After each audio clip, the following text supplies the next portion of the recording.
Hello student, good morning. I am UC Sinha. You're welcome in chemistry classes. My dear student, in previous lecture we had discussed about the relationship between edge length and radius of spherical particles. Today we will discuss about unit cell parameter and types of crystal lattice and Bravais lattice. Okay my dear student, आज के lecture में हम लोग study करेंगे unit cell parameter और types of crystal lattice के बारे में और साथ साथ ब्रभाइस लैटिस के बारे में हम लोग स्टडी करेंगे। तो पहले एक करके स्टेप बाय स्टेप हम लोग स्टडी करते हैं। Okay, first of all unit cell parameter. तो सबसे पहले हम लोग जानेंगे कि यूनिट सेल पैरामीटर क्या है। Unit cell parameter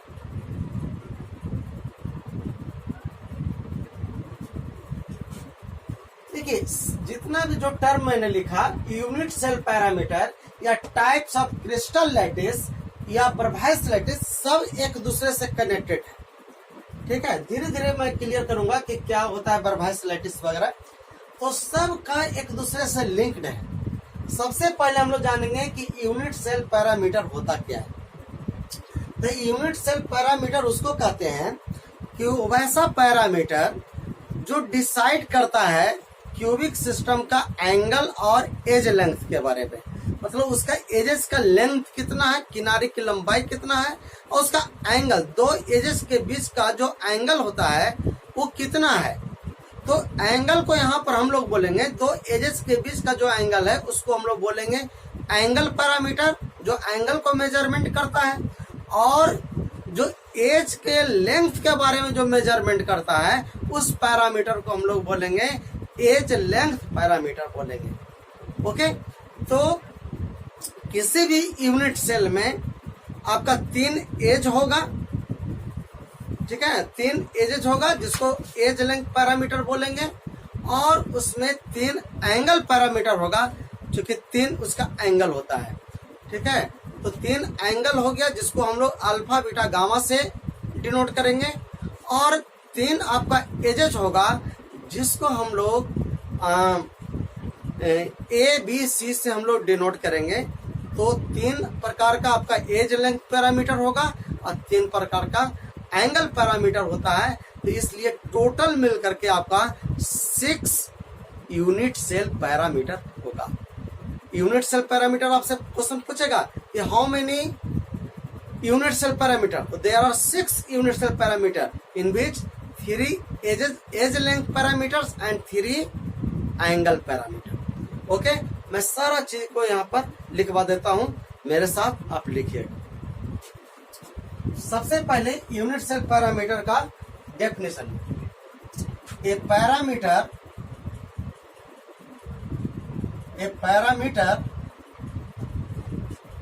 which is used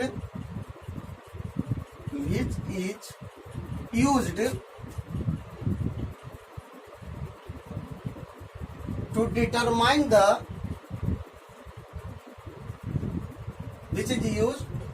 to decide the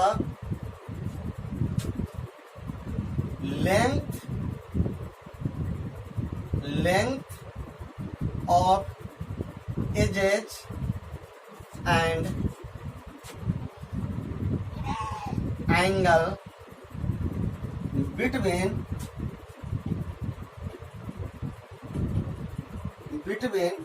two edges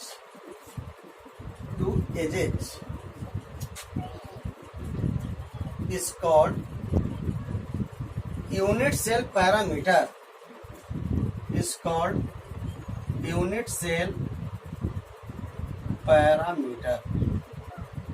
unit cell parameter फिर से देखिएगा, a parameter which is used, वैसा पैरामीटर जो यूज किया जाता है to decide the length of edges, जो किनारे का लेंथ कितना है उसको डिसाइड करता है, मैंने उसका मेजरमेंट करता है, और एंगल बिटवीन टू एजेस, दो किनारे के बीच का एंगल के बारे में जो डिसाइड करेगा वो सब क्या कहलाएगा, यूनिट सेल पैरामीटर कहलाएगा। ओके, जैसे आप देखिए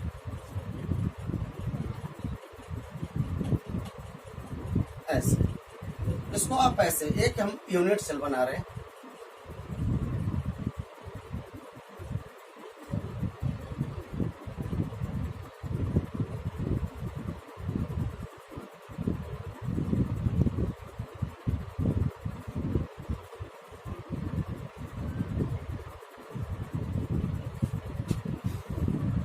देखिए यहां पर आप देखिए जो मैं जो बोल्ड कर रहा हूं, ये जो एजेज है, ये सब एज है,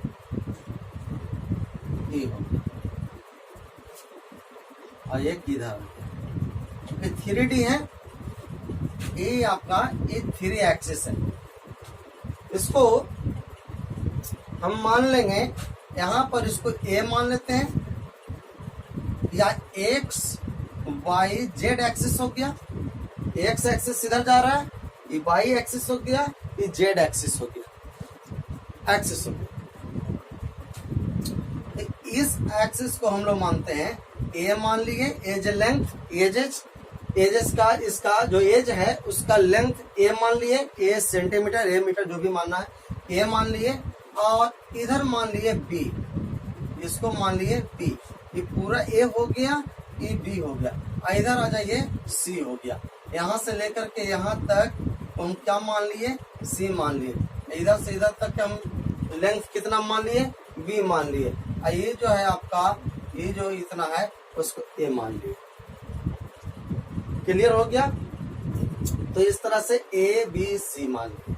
अब उसी प्रकार से हम लोग मान सकते हैं जो एंगल है, अब देखिए एंगल यही है, दो एज के बीच का एंगल, ये हो गया एंगल पैरामीटर, ये सब हो गया एज लेंथ पैरामीटर, तो 3 एजेज हो गया ए बी सी, ये एज लेंथ पैरामीटर 3 हो गया, और एंगल दो लेंथ के बीच, दो एजेस के बीच का जो लेंथ है उसको हम मान लेंगे एंगल पैरामीटर। इस तरह से 3 एंगल बन गया, तो 3 एंगल मिल गया। यहां पर इसको हम मान लेते हैं अल्फा, यहां पर अल्फा मान लिए, ये हो गया बीटा, आई हो गया आपका गामा, इस तरह से। क्लियर? तो ये हो गया आपका अल्फा, बीटा और गामा हो गया।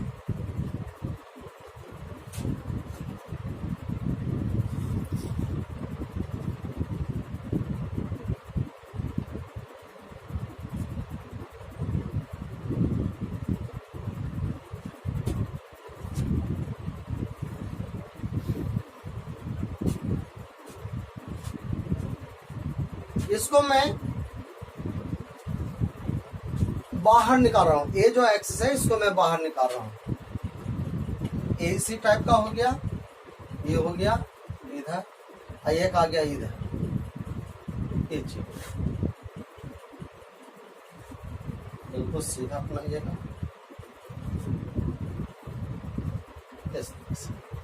तो ये आपका हो गया, ये एक्स एक्सिस हो गया, ये वाई एक्सिस हो गया, जेड एक्सिस हो गया।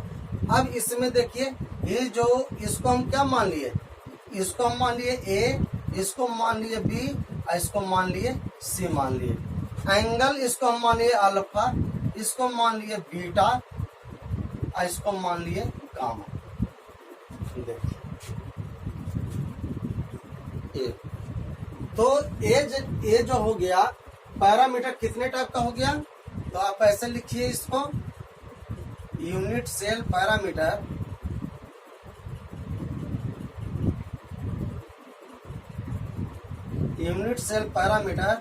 is of two types, two types का यूनिट सेल पैरामीटर होगा। फर्स्ट होगा edge length parameter, edge length parameter, इसका एक नाम और होता है it is also called axial parameter. Axial parameter, तो एज लेंथ पैरामीटर या उसी का नाम है एक्सियल पैरामीटर। और जो सेकंड होगा वो होता है angle parameter. Angle para, okay. तो एज लेंथ पैरामीटर और एंगल पैरामीटर, ये टू टाइप्स का यूनिट सेल पैरामीटर होता है। अब वन बाय वन करके लिखिए। सबसे पहला एज लेंथ पैरामीटर, इसको मैं मिटा देता हूं, एक एक करके हम लोग इसको लिख।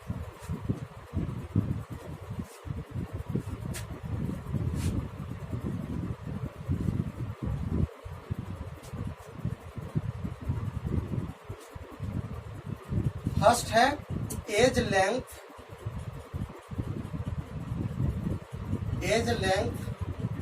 पैरामीटर। एज लेंथ पैरामीटर का मतलब ये हो गया कि a parameter, a unit cell parameter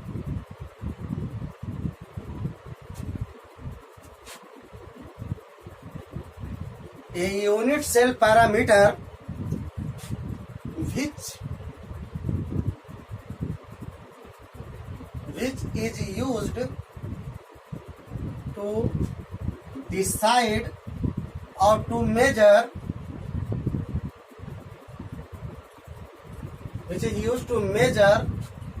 the length of edges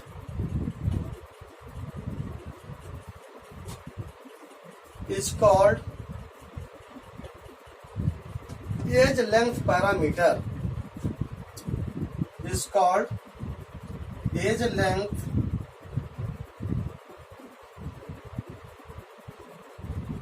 parameter, इसको एज लेंथ पैरामीटर बोलते हैं। और axial parameter,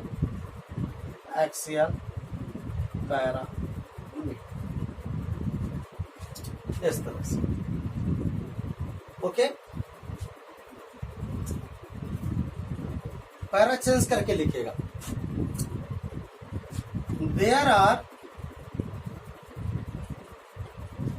There are three types of, बस थ्री डायरेक्ट लिखिएगा। There are three edge length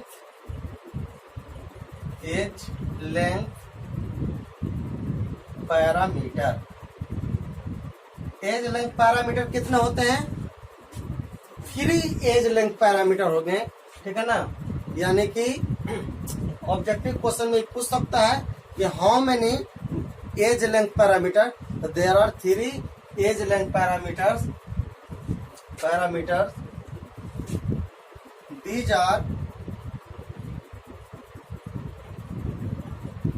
are denoted by A, B and C।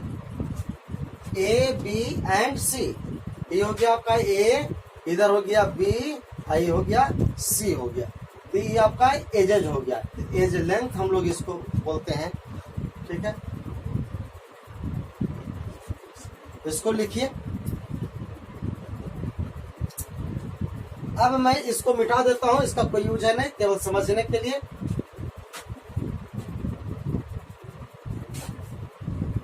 ये आप लिख लिए। इसको मैं साइड में बना देता हूं।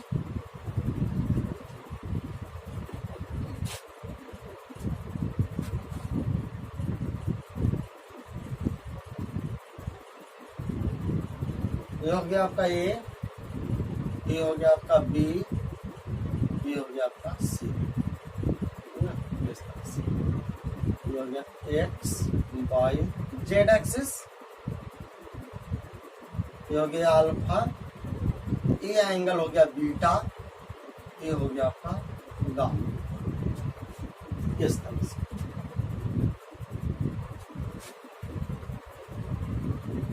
चलिए, तो 3 आपका एज लेंथ हो गया। अब हम लोग चलिए सेकंड में होगा angle parameter. Angle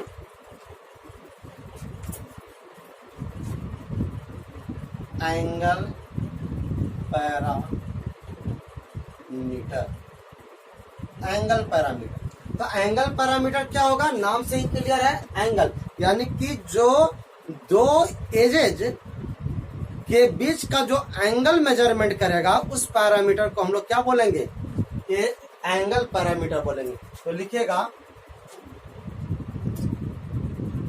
A parameter which is used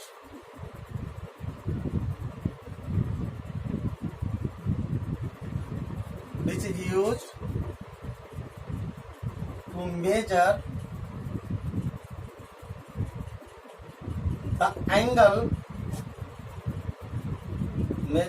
value of angle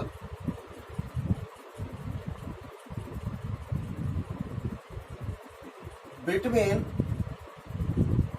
to edges, दो किनारे के बीच का एंगल मापने के लिए जिसका यूज किया जाता है पैरामीटर का, उसको हम लोग बोलते हैं, इसको ए यूनिट सेल पैरामीटर कह सकते हैं। A unit cell parameter which is use to measure the value of angle between two edges is called angle parameter, is called angle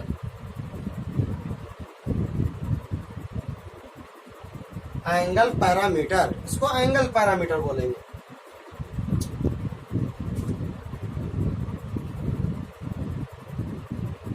These are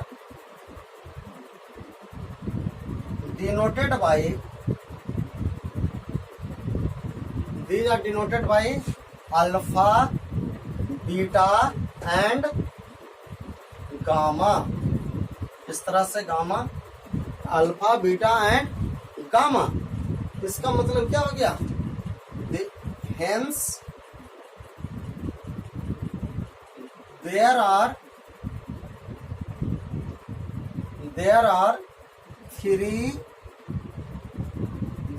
three angle parameters. There are 3 angle parameters.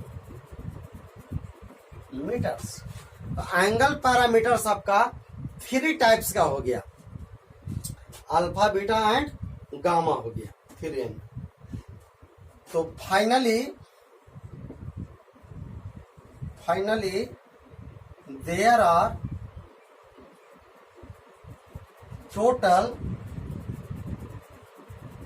are total 6 types of unit cell parameter।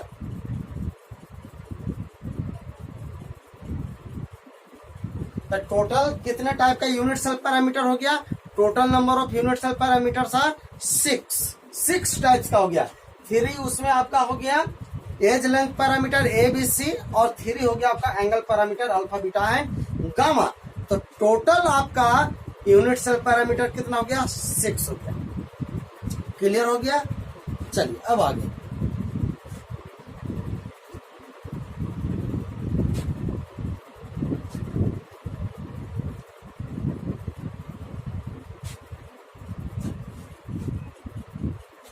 अब my dear student, ये जो 6 type के आपने देखा, 6 type का जो unit cell parameter है, उसके आधार पर अब हम लोग पढ़ेंगे टाइप्स ऑफ क्रिस्टल लैटिस या क्रिस्टल सिस्टम। तो क्रिस्टल सिस्टम कितने टाइप का होगा इसके बारे में हम लोग पढ़ेंगे। तो हेडलाइन दीजिए, टाइप्स ऑफ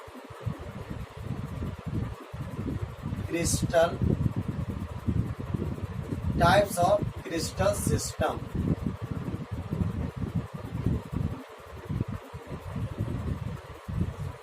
क्रिस्टल सिस्टम का टाइप कितने टाइप का हो सकता है? तो ये जो 6 टाइप्स का यूनिट सेल पैरामीटर जो हुआ है ना, ए बी सी और अल्फा बीटा गामा, मतलब एंगल्स उसका कितना होगा यूनिट सेल का, और एंगल कितना होगा और एजेस कितना होगा, आपस में क्या रिलेशन होगा, उसके आधार पर, यानी कि 6 टाइप्स ऑफ टोटल जो यूनिट सेल पैरामीटर है उसके बेसिस पर 7 टाइप का क्रिस्टल सिस्टम होता है। मेन इंपॉर्टेंट पॉइंट आ गया, कितने टाइप का आ गया? 7 टाइप्स का क्रिस्टल सिस्टम होता है, 7 टाइप का। और पहले तो मैं 7 टाइप का बतला देता हूं, लेकिन ये जो 7 टाइप का जो क्रिस्टल सिस्टम है, थोड़ा सा माइंड दौड़ाइएगा यहाँ पर, जो मैं बोल रहा हूं उसको एकदम माइंड में रखिएगा। 7 टाइप का क्या होगा?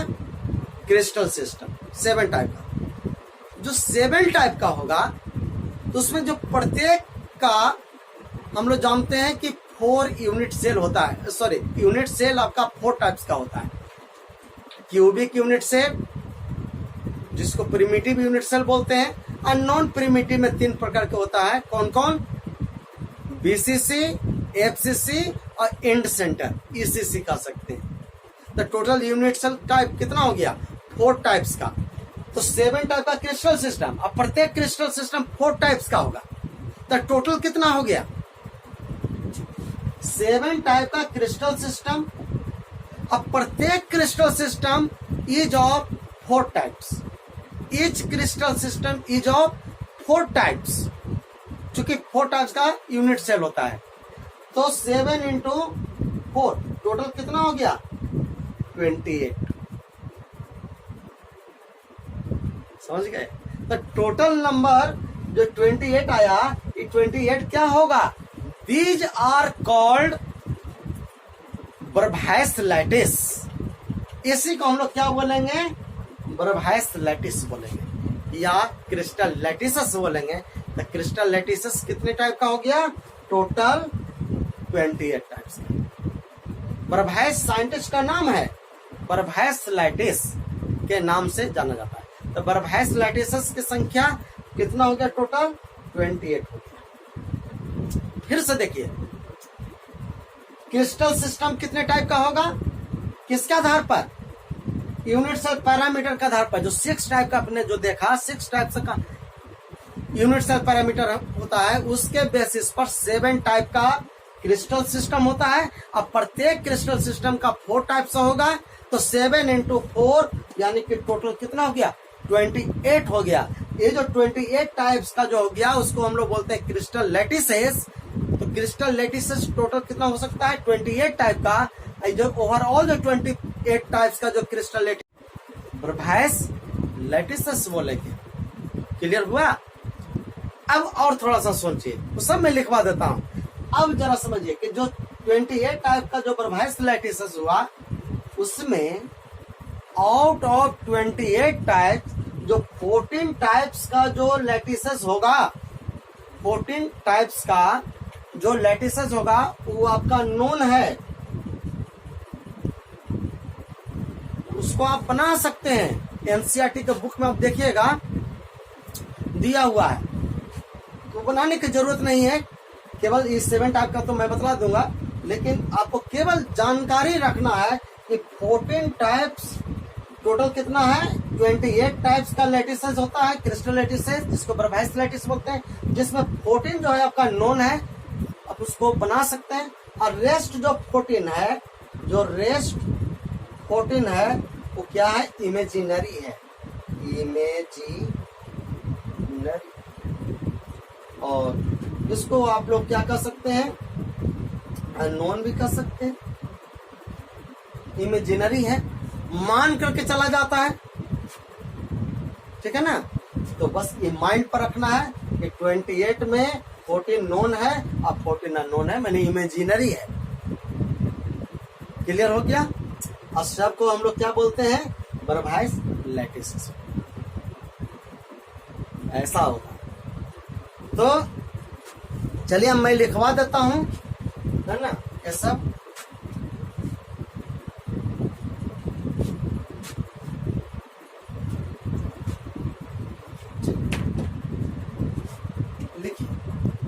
ऑन द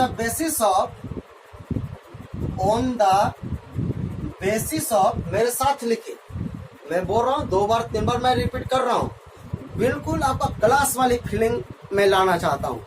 बिल्कुल जैसे आप क्लास में पढ़ते हैं एकदम बिल्कुल यहाँ पर भी पढ़ना है। क्लास में भी 2 बार 3 बार रिपीट करते हैं, आप लोग लिख लेते हो, यहाँ पर भी तो वही चीज। क्लियर? तो on the basis of 6 types of unit cell parameters,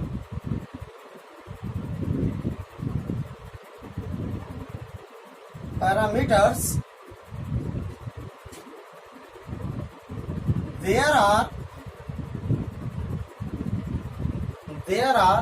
7 types of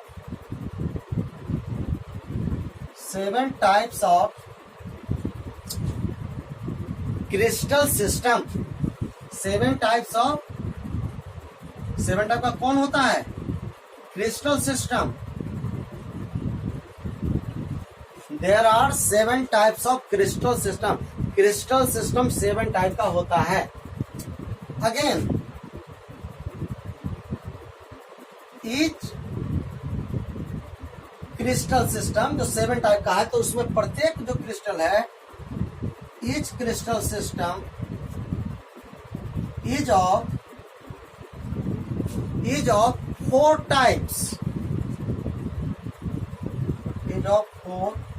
types। सभी क्रिस्टल सिस्टम 4 टाइप्स का होगा, 4 प्रकार का होगा। 4 किसके आधार पर? On the basis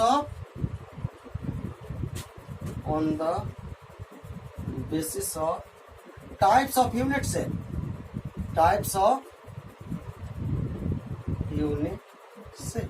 unit cell आपने पढ़ लिया है। क्यूबिक यूनिट सेल होता है, cubic body centre cubic system होता है, फेस सेंटर क्यूबिक सिस्टम होता है, एंड सेंटर क्यूबिक सिस्टम होता है। तो उसके आधार पर सब इतना टाइप का होगा। टाइप्स ऑफ क्यूबिक, इसको ब्रैकेट में लिख लीजिएगा, on the basis of types of unit cell. तो each crystal system is of 4 types. Therefore,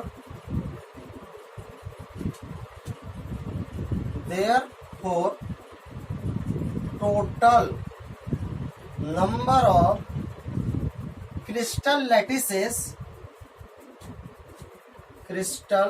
ये जो सभी जो 4 प्रकार का होगा, तो इस सबको हम लोग क्या बोलेंगे? 28 टाइप्स का हो जाएगा, उसको क्रिस्टल लैटिसेस बोलेंगे। Therefore, total number of crystal lattices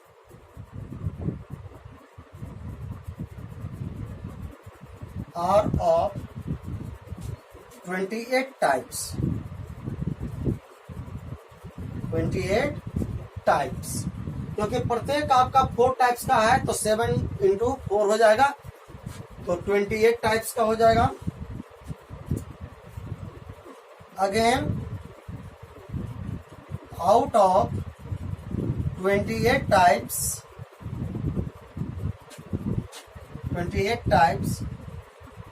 14 crystal lattices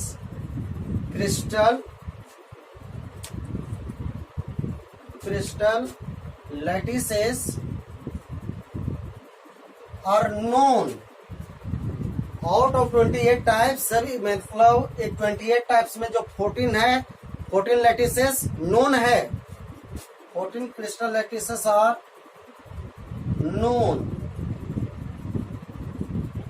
known and rest 14, बाकी जो 14 है, rest 14 lattices are imaginary.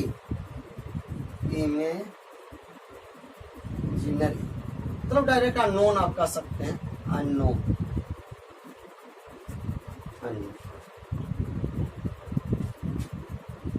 So out of 28 types, 14 crystal lattices are known and rest 14 lattices are imaginary। Okay?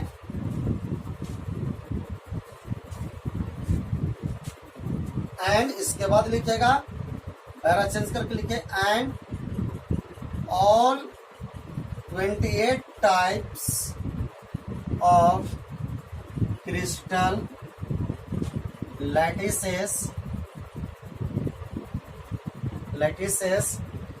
are known as,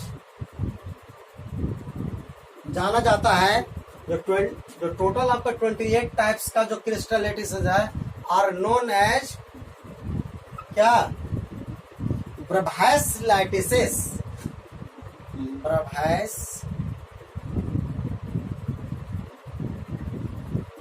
lattices के नाम से, important नाम है ना, lattices के नाम से जाना जाता है। क्लियर हो गया? अब ये तो मैं पूरा एक्सप्लेन कर दिया है ना, लेकिन मेन आपका इसमें इंपॉर्टेंट है कि जो क्रिस्टल सिस्टम जो 7 टाइप का है वो कौन कौन से 7 टाइप का है वो मैं आपको लिखवाता हूं।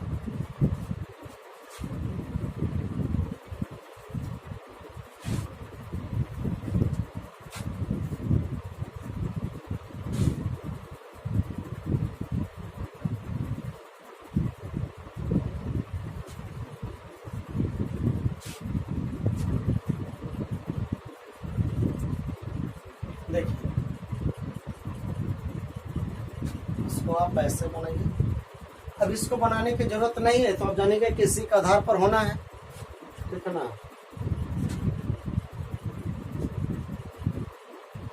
देखिए इसमें मैं बतला रहा हूँ 7 टाइप्स का,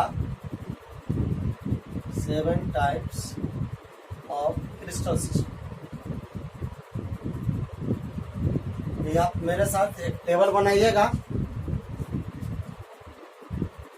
फर्स्ट आपका जो होगा पहला टाइप, पहला जो क्रिस्टल सिस्टम है it is a called cubic system, cubic.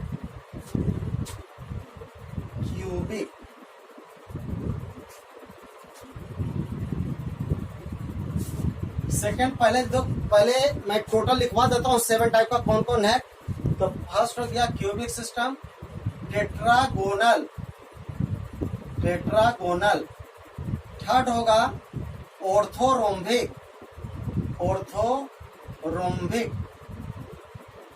ये चीज आपका बुक में भी दिया हुआ है, एनसीईआरटी का बुक देखिएगा, ये दिया हुआ है। पहला क्या हो गया, क्यूबिक हो गया। सेकंड क्या हो गया, टेट्रागोनल हो गया। थर्ड क्या हो गया, ऑर्थोरोम्बिक हो गया। फोर्थ आपका होता है रोम्बोहेड्रल,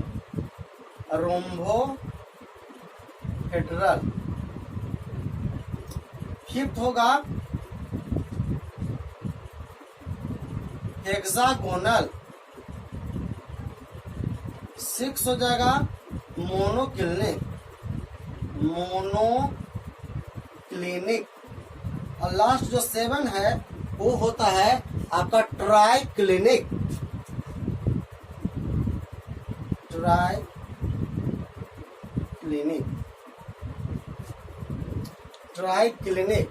तब फर्स्ट हो गया क्यूबिक, सेकंड का नाम क्या होता है बोलते जाइए, टेट्रागोनल। थर्ड क्या है, orthorhombic, fourth rhombohedral, fifth hexagonal, 6 monoclinic and last 7 is triclinic. इतने टाइप का क्रिस्टल सिस्टम है, यही 7 टाइप का। अब कैसे समझेंगे कि क्यूबिक सिस्टम है या टेट्रागोनल है, तो उसका कंडीशन होता है A = B = C, A = B = C। ये तीनों एज लेंथ आपस में इक्वल होगा। और अगर हम एंगल पैरामीटर की बात करते हैं तो यहाँ पर alpha = beta = gamma must B = 90 degree. तो ये हो गया आपका 90 डिग्री हो गया। तीनों एंगल अल्फा बीटा गामा तीनों आपका 90 डिग्री होना चाहिए। अब आपस में A = B = C, यानी कि तीनों एजेस इक्वल होना चाहिए, इक्वल जो लेंथ है इक्वल रेशियो में होना चाहिए, तभी हम कह सकते हैं ये क्यूबिक है। अब जैसे फॉर एग्जांपल की अगर मैं बात कर रहा हूं तो सोडियम सोडियम क्लोराइड आपका मेन एग्जांपल हो गया, क्यूबिक सिस्टम में होता है। उसके बाद जिंक ब्लेंड आप ले सकते हैं, जिंक ब्लेंड। जिंक ब्लेंड कहलाता है ZnS, जिंक सल्फाइड को जिंक ब्लेंड कहा जाता है। ये सब आपका क्यूबिक सिस्टम में सब क्रिस्टल होता है। चलिए उसके बाद जो टेट्रागोनल है, टेट्रागोनल के लिए कंडीशन होगा, टेट्रागोनल के लिए कंडीशन होता है कि A equal to B but not equal to C. A और B तो आपस में इक्वल है बट C आपका इक्वल नहीं है। जैसे अगर मान लेते हैं कि A अगर 10 सेंटीमीटर है, B भी 10 सेंटीमीटर होगा, लेकिन C जो है हो सकता है कि 20 सेंटीमीटर हो, बिल्कुल डिफरेंट होना चाहिए, तब हम कह सकते हैं कि टेट्रागोनल है। और एंगल पैरामीटर की अगर बात करते हैं तो alpha equal to beta equal to gamma must be 90 degree. ए आपका 90 डिग्री होगा, लेकिन ए आपस में सी इक्वल नहीं होगा। तीनों एंगल पैरामीटर सेम होगा, 90 डिग्री तीनों होगा। अब अगर एग्जांपल की बात अगर करते हैं तो व्हाइट टिन ले सकते हैं, white tin, titanium oxide SnO2 इटिस, ये सब आपका, ये तीनों जो है ये सब आपका एग्जांपल हो गया टेट्रागोनल का हो गया। ओके, नाउ ऑर्थोरोम्बिक, तो ऑर्थोरोम्बिक के लिए कंडीशन हो गया कि आपका ए जो है a not equal to B but not equal to c. ये तीनों जो एंगल, ये जो तीनों जो एजेज है, एज लेंथ आपस में इक्वल, कोई भी एंगल एज लेंथ आपस में इक्वल नहीं होना चाहिए। बट जो alpha equal to beta equal to gamma must be 90 degree, ये 90 डिग्री होगा। अगर एग्जाम्पल की अगर मैं बात करता हूं इसके लिए, ऑर्थोरोम्बिक के लिए अगर मैं एग्जाम्पल की बात करूं तो इसमें हो जाएगा रोम्बिक सल्फर हो जाएगा, KNO3 हो जाएगा, रोम्बिक सल्फर, पोटेशियम नाइट्रेट भी हो सकता है, पोटेशियम बैरियम सल्फेट भी आप ले सकते हैं, इटिस। ये तीनों जो एग्जाम्पल है सब आपका ऑर्थोरोम्बिक के लिए हो गया। अब नेक्स्ट है रोम्बोहिड्रल। तो रोम्बोहिड्रल के लिए देखिए कंडीशन क्या होगा, फिर क्या हो जाएगा, A equal to b equal to c हो जाएगा। तीनों एजेस जो है आपस में इक्वल होता है। एंगल के अगर पैरामीटर की बात करते हैं तो alpha equal to beta equal to gamma, इस बार not equal to 90 degree, 90 degree नहीं होगा। रोम्बोहिड्रल में 90 डिग्री नहीं होता है। जैसे आपका एग्जाम्पल के तौर पर देखिए, एग्जाम्पल तो आपको याद रखना है, दूसरा कोई उपाय नहीं है। जैसे सब का है, आप कह सकते हैं कि सोडियम क्लोराइड को ही क्यों क्यूबिक लेते हैं, सब आपको याद रखना है, क्योंकि सब प्रैक्टिकली देखा गया है, कौन किस टाइप का है प्रैक्टिकली देखा गया है। तो इसका एग्जाम्पल हम लोग ले सकते हैं, जैसे सपोज कैल्साइट ले सकते हैं। कैल्साइट, देखिए कैल्साइट जो है आपका कैल्शियम कार्बोनेट को बोलते हैं कैल्साइट। कैल्साइट आपका क्या है, कैल्शियम कार्बोनेट है। जैसे आप सिनाबार ले सकते हैं, HGS, HGS को हम लोग बोलते हैं सिनाबार, सिनाबार इटिस। ये आपका दो एग्जाम्पल याद रखिएगा इस तरह से। हेक्सागोनल, हेक्सागोनल के लिए कंडीशन होता है कि A equal to B but not equal to c. तो वही कंडीशन आ गया जो टेट्रागोनल का होता है, बट एंगल डिफरेंट आएगा। तो A इक्वल टू बी होगा बट नॉट इक्वल टू सी होगा। अगर हम एंगल पैरामीटर की बात करते हैं तो अल्फा इक्वल टू बीटा, ये 90 डिग्री होगा, बट गामा जो है आपका वो 120 डिग्री होगा। याद रखेगा, हेक्सागोनल के लिए, हेक्सागोनल के लिए अल्फा बीटा 90 डिग्री होगा, अल्फा बीटा 90 डिग्री होगा, लेकिन गामा कितना होगा, 120 डिग्री होगा। एग्जाम्पल की बात अगर करते हैं तो ग्रेफाइट है। Graphite is very important example, because बहुत एग्जाम में पूछा हुआ है कि ग्रेफाइट का स्ट्रक्चर कैसा होता है। ग्रेफाइट का स्ट्रक्चर हेक्सागोनल होगा, बॉन्ड एंगल आपको एंगल आपका पता लगाना है, तो अल्फा बीटा जो है 90 डिग्री होगा, गामा 120 डिग्री होगा। ग्रेफाइट के अलावा जिंक ऑक्साइड भी आप ले सकते हैं। इट इज, देखिए सारा एग्जाम्पल आपका बुक में दिया हुआ है, एक बार बुक भी पढ़ लीजिएगा, एग्जाम्पल सारा उसमें लिखा हुआ है।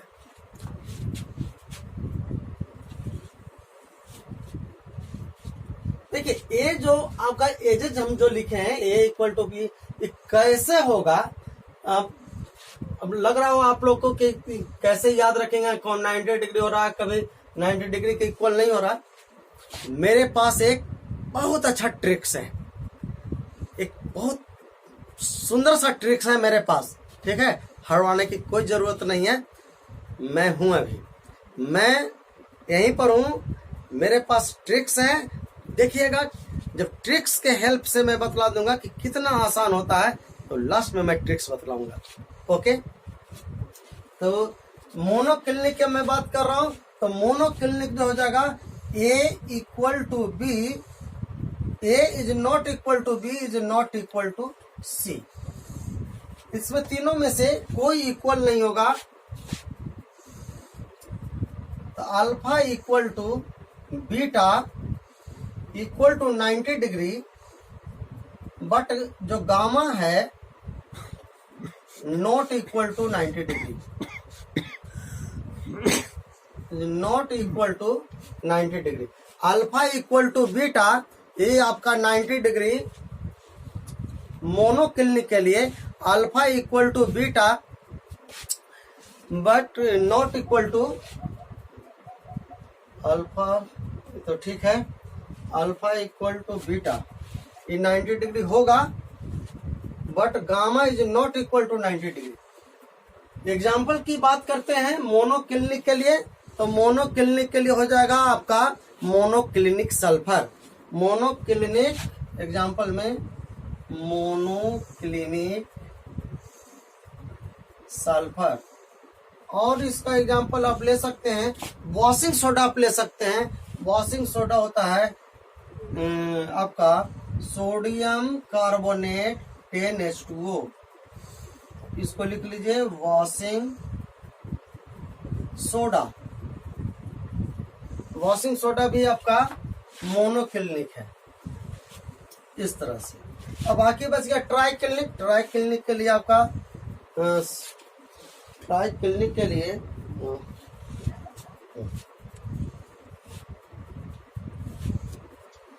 तो मोनोक्लिनिक के लिए अब एंगल पैरामीटर की बात करते हैं, तो alpha equal to gamma is 90 degree, but beta is not equal to 90 degree. Alpha gamma 90 degree होगा, but beta is not equal to 90 degree. अब एग्जाम्पल की अगर मैं बात करूं, तो इसका एग्जाम्पल हो जाएगा, मोनोक्लिनिक के लिए इसका हो जाएगा आपका मोनोक्लिनिक सल्फर, क्लिनिक सल्फर। और आप ले सकते हैं वॉशिंग सोडा भी ले सकते हैं, जिसका होता है sodium carbonate 10H2, Na2CO3 10H2, इसको वॉशिंग सोडा बोलते हैं, वॉशिंग सोडा। इट इज, तो ये हो गया आपका मोनोक्लिनिक के लिए। ट्राइक्लिनिक के लिए, ट्राइक्लिनिक में A is not equal to B is not equal to C, कोई एज लेंथ इक्वल नहीं है, और alpha is not equal to beta is not equal to gamma is not equal to 90 degree. इसमें कोई भी एंगल 90 डिग्री नहीं है, ना कोई एज लेंथ इक्वल है, ना कोई एंगल 90 डिग्री है। इसका मतलब कि पूरे सिस्टम में सबसे ज्यादा अगर कोई सिस्टम है तो ट्राइक्लिनिक होता है। ये बहुत इंपॉर्टेंट क्वेश्चन है, तो बहुत इंपॉर्टेंट क्वेश्चन है कि ऐसा पूछेगा कि सभी क्रिस्टल सिस्टम में सबसे ज्यादा अनसिमेट्रिकल कौन होता है, तो ये होता है आंसर, क्योंकि कोई एज लेंथ भी इक्वल नहीं है, कोई एंगल भी 90 डिग्री नहीं है। हाँ, एग्जाम्पल की बात आप करते हैं तो पोटेशियम डाइक्रोमेट हो जाएगा C2K2Cr2O7, ये आपका, और कॉपर सल्फेट भी ले सकते हैं, कॉपर सल्फेट, ये आपका। तो मैं बोला था लास्ट में मैं ट्रिक्स बतलाऊंगा। ओके, तो ट्रिक्स क्या है? ट्रिक्स है, देखिए पहले आप, जैसे मैं लिखा समझिएगा अच्छा से, ट्रिक्स मैं बतला रहा हूँ, ठीक है। सबसे पहले क्या है, सबसे पहले आप पहले सिस्टम लिख दीजिए। सबसे पहले सिस्टम लिखिए, इसको ऐसा लिखिएगा, क्यूबिक है, टेट्रागोनल है। इसके लिए देखिए हम क्या लिख रहे हैं शॉर्ट में, CTO रहमत, CTO रहमत, या याद रखना है CTO रहमत। तो CTO रहमत इसका मतलब क्या हो गया? C से क्यूबिक, T से टेट्रागोनल, O से ऑर्थोरोम्बिक, R से रोम्बोहेड्रल, H से हेक्सागोनल, M से मोनोक्लिनिक और T से ट्राइक्लिनिक। CTO रहमत एकदम सिस्टमेटिक वे में आप लिख दीजिए CTO रहमत। अब CTO रहमत अपना लिख लीजिएगा, cubic, tetragonal, orthorhombic, rhombohedral, hexagonal, monoclinic और ट्राइक्लिनिक लिखा गया। अच्छा, अब एज लेंथ लिखना है। अब एज लेंथ पर देखना, मेन फोकस इस पर करना है। देखिए क्या, पहले ABC 3 एज होता है, 3 एजेज है ABC। तो पहले दोनों इक्वल कीजिए, पहले पूरे में आप लिख दीजिए A = B = C, सभी में ऐसा लिख दीजिए A = B = C। अब क्या करना है कि ये सब आपस में इक्वल होगा। अब एक को काटते जाइए, दूसरा में एक कटेगा, दूसरा बार में, तीसरा बार में ये भी कटेगा, ये भी कटेगा, मतलब इस तरह से। देखिए देखिए मैं इसको मैं मिटा देता हूं, इसको मैं फिर से आपके सामने मैं लिख देता हूं, ताकि देखिए कैसे मैं, मुझको कैसे याद है, मैं कैसे लिख दिया, आप भी लिख सकते हैं, ठीक है। तो देखिए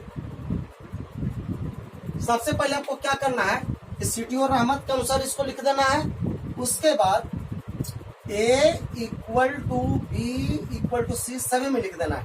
इसमें भी लिखिए A = B = C, A = B = C, A = B = C, A = B = C, और एक और है A = B = C। अब तीनों लिख दिए, पूरे में 7 में लिख दिए, ठीक है। अब क्या करना है कि पहला सब इक्वल है, दूसरा बार में इधर से राइट साइड से काटना शुरू कर दीजिए, एक कटा, दूसरा बार में दोनों कटेगा। बस थोड़ा सा प्रैक्टिस कीजिए, सब इक्वल, एक कैंसिल, दूसरा में दोनों कैंसिल, यानी कि not equal to b, not equal to c हो गया। फिर क्या कीजिए, फिर यहाँ पर सब बराबर, अगला बार में एक कैंसिल, अगला बार में दोनों कैंसिल, और तीसरा बार चूंकि ट्राई करने का कैंसिल। थोड़ा प्रैक्टिस कीजिए, है ना। यहां से रोम्बोहेड्रल में फिर पहले की तरह तीनों बराबर, तीनों इक्वल होगा, फिर उसके बाद में एक कैंसिल, अगला बार में दूसरा कैंसिल, और जब सभी कैंसिल हो गया तो इसमें भी सब कैंसिल होगा। क्लियर हो गया? तो इसको जरा प्रैक्टिस कीजिएगा, कैसे कैसे किया। पहले सब में बराबर कीजिए, इसको बराबर रखे, एक कैंसिल, दोनों कैंसिल, फिर बराबर एक कैंसिल, अगला बार दोनों कैंसिल, फिर दोनों कैंसिल, है ना। मजेदार, कैसा ट्रिक्स लगा? आप जरूर उसको लिखिएगा, कमेंट्स में लिखिएगा कैसा ट्रिक्स लगा, आपको समझ में आया या नहीं आया, ठीक है। बहुत इंपॉर्टेंट चीज है, बहुत कम को याद रहता है, कैसे याद रखेगा इतना, लेकिन मेरे पास ट्रिक्स है, आप लिख सकते हैं। एक आध क्वेश्चन जरूर पूछता है ऑब्जेक्टिव में, ठीक है। चलिए अब मैं इसकी बात कर रहा हूं।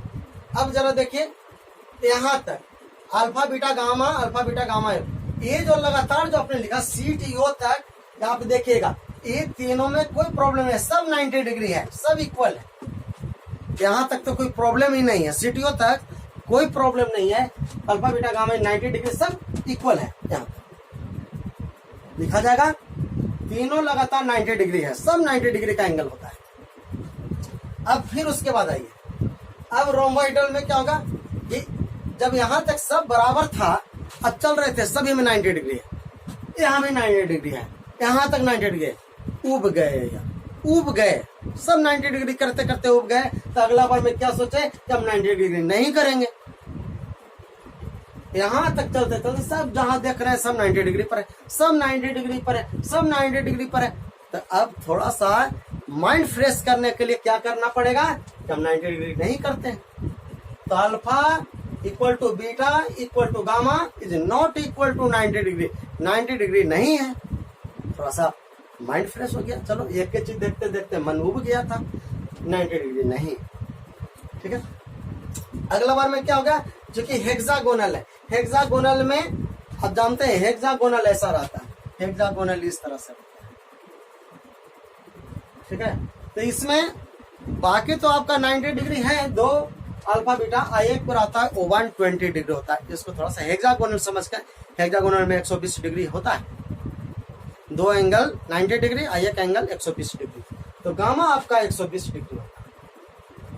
ठीक है, उसके बाद फिर क्या करते हैं, यहां से ये अल्फा बीटा तो 90 डिग्री होगा, इस बार गामा को 90 डिग्री नहीं करना है, अल्फा बीटा 90 डिग्री और गामा को कर देना। यहाँ देखिए यही तो सेम ही है, alpha beta 90 degree, gamma 120 degree था, यहाँ पर alpha beta 90 degree, gamma 90 degree नहीं है, इसमें 120 डिग्री है, इसमें 90 डिग्री नहीं है। ये प्रैक्टिस कीजिए थोड़ा। अगला बार में क्या है, कोई 90 डिग्री नहीं है, ना alpha is not equal to beta is not equal to 90। थोड़ा सा इसको प्रैक्टिस कीजिए। ठीक है, यहाँ 3 में कोई प्रॉब्लम नहीं है, यहाँ से थोड़ा सा प्रॉब्लम है, यहाँ चलते तो सब 90 डिग्री था, इसको 90 डिग्री नहीं रखिए। यहाँ तक हो गया, 4 हो गया आपका क्लियर। अब उसको हेक्सागोनल है, तो हेक्सागोनल में गामा जो होता है 120 डिग्री होता है, हेक्सागोनल में 120 डिग्री होता है, याद रखिए। उसमें अल्फा बीटा तो 90 डिग्री होगा, गामा आपको 120 डिग्री होगा। फिर उसके बाद अब क्या कीजिए कि इसकी के समान इधर कीजिए, अल्फा बीटा 90 डिग्री कीजिए, गामा को 90 डिग्री नहीं कीजिए। यहाँ 120 डिग्री किए थे, यहाँ पर 90 डिग्री नहीं कर रखेंगे, बस ऐसा समझिए। और उसके बाद फिर कोई 90 डिग्री नहीं रहेगा। इस तरह से ये ट्रिक्स आपको कैसा लगा, इसको कमेंट में जरूर लिखिएगा। ठीक है, तो my dear student, that's all for today. ठीक है, in next lecture I will go ahead from this topic. Okay, तो आज यहीं तक, मिलते हैं एक नए टॉपिक में इसी के साथ, इसके आगे का टॉपिक लेकर के। Till then bye bye, take care.